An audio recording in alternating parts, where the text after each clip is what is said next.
can't see me, you Stevie. Wondering how I reach more evolutions than Evie and make it look easy. What is up, Earth's mightiest subscribers? It's your boy Ernie, the Blerd without fear.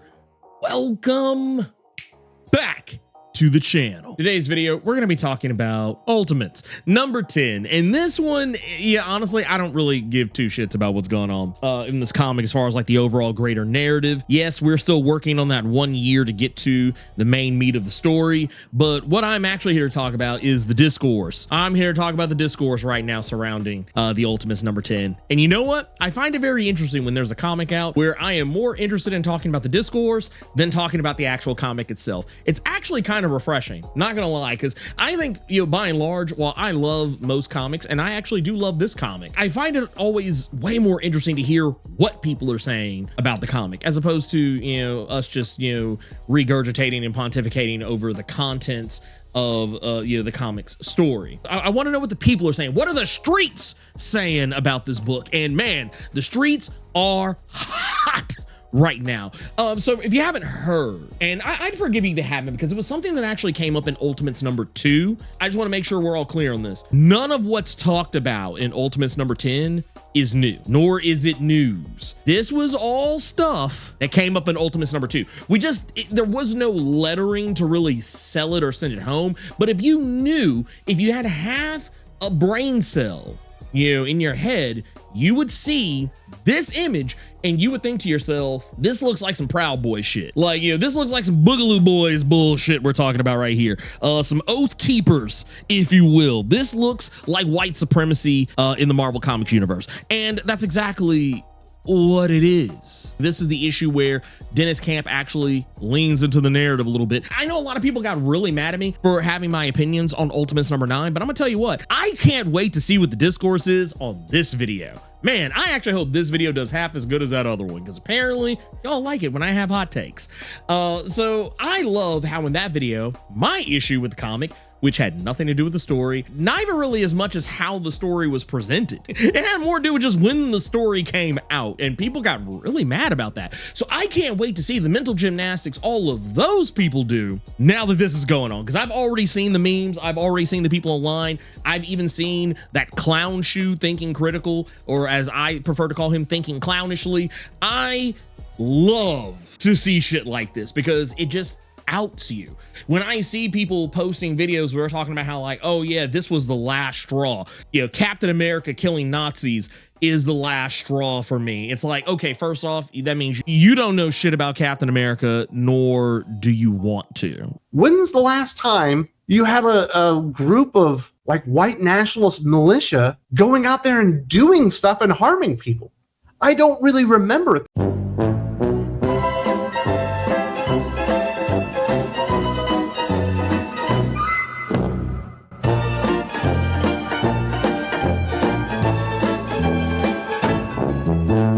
Channels like that, I'm gonna go into right now. They're grifters.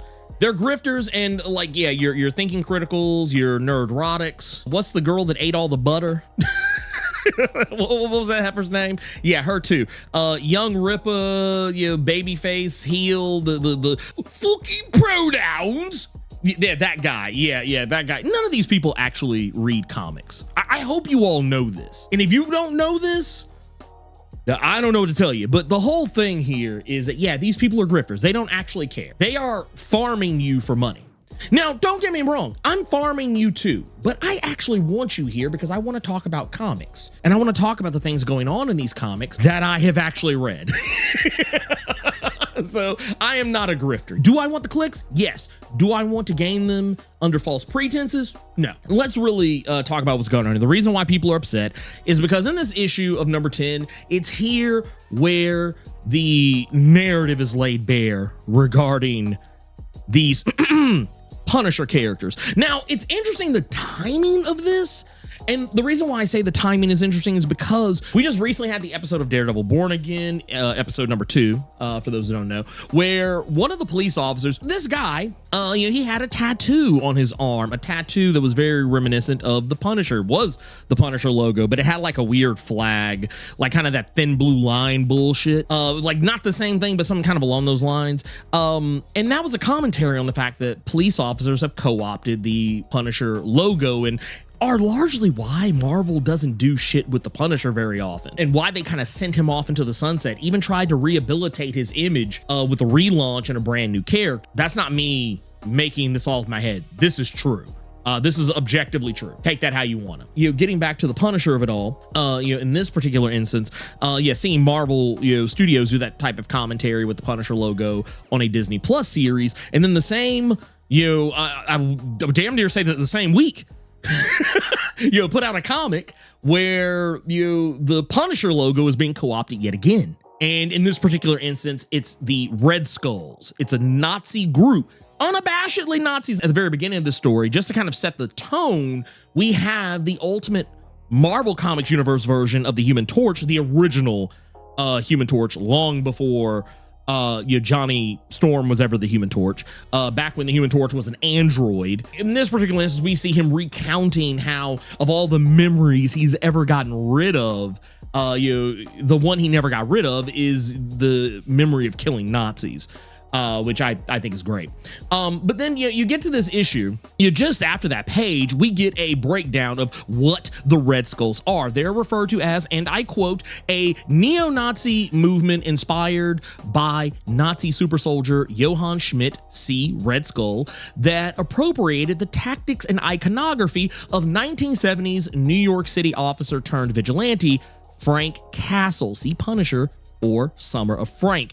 And they also go on to say that the Red Skulls, described as a hate group by Southern Poverty Law Center, precise ideology is inconsistent and contradictory. And I'm going to read the rest of this, but the reason why they're saying that is because this is kind of a shot across the bow at MAGA. MAGA has a lot of issues, and sometimes it's very difficult for people who are decent human beings to actually classify who and what MAGA is because of how contradictory their beliefs are. Because in the same breath that they spout anti-Semitic tropes and conspiracy theories, they will also in the same breath try and pretend like they are so for calling out anti-Semitism, even when there is no anti-Semitism to call out. It's one of those things like, yes, you can be both a white supremacist and a Zionist at the same time, because it's not necessarily because you're a Zionist because you love Jewish people. You're a Zionist because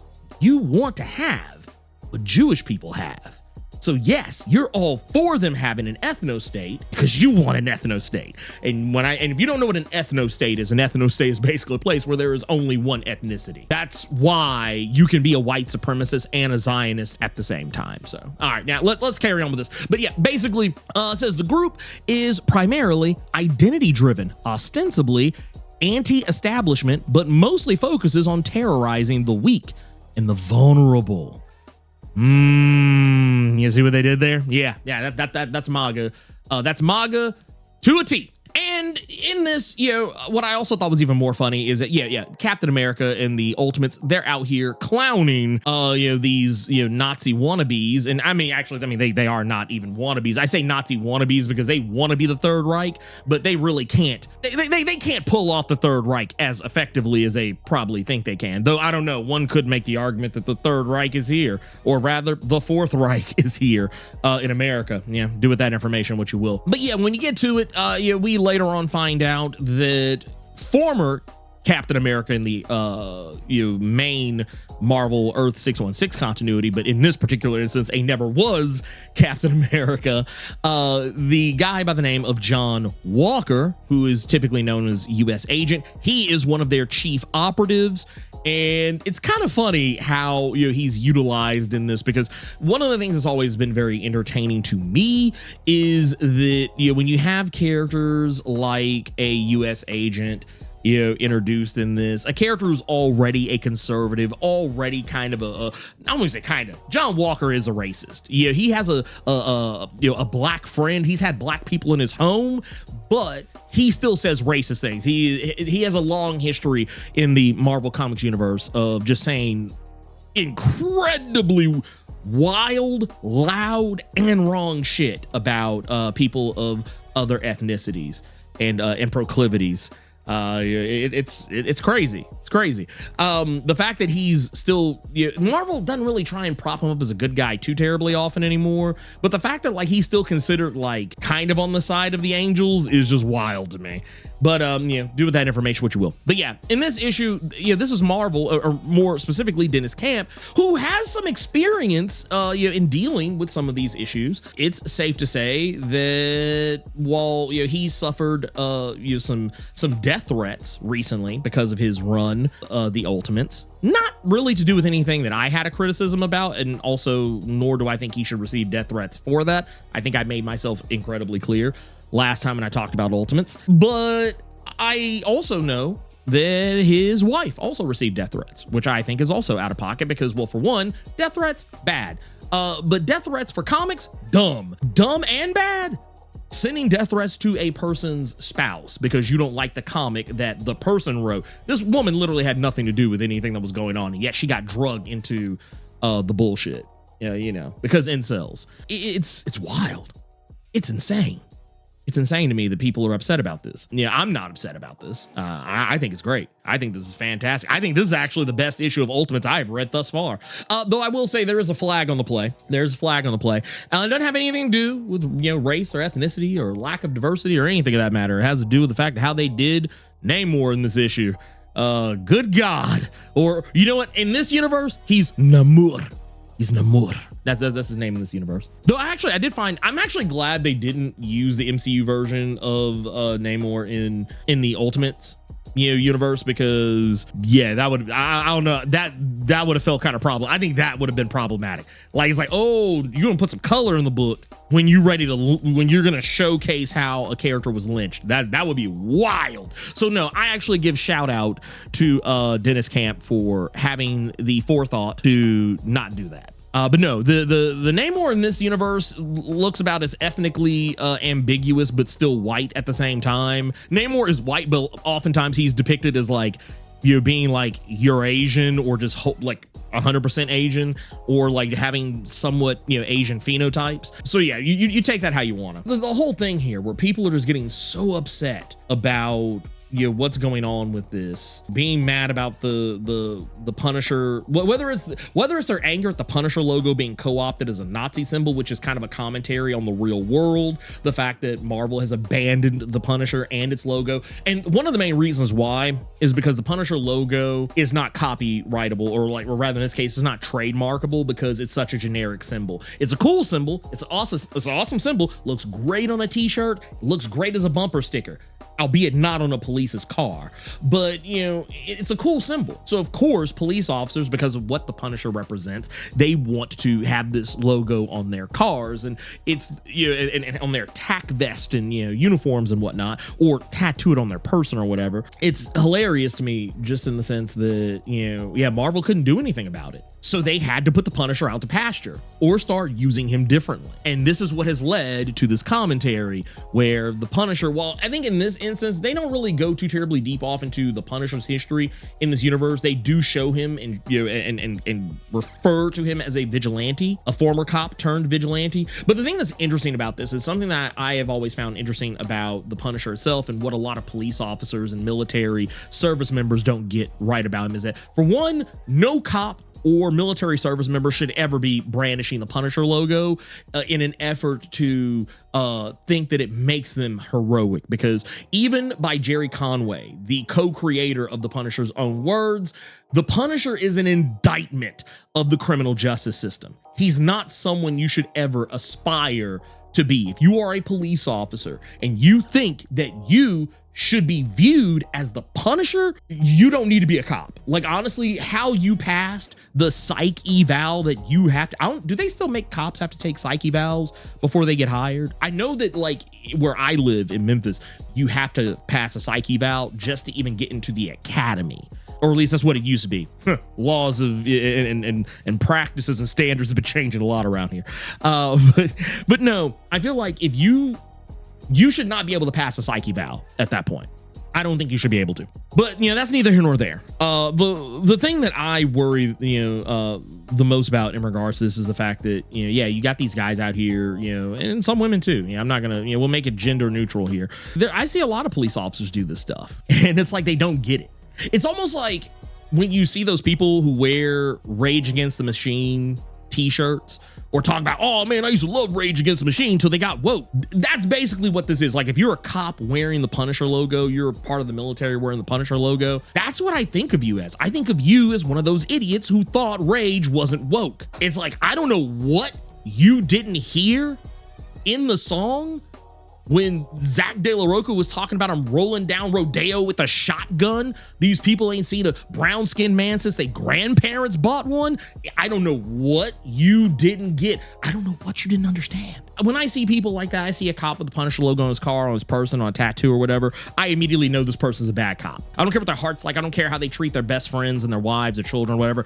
Bad cop.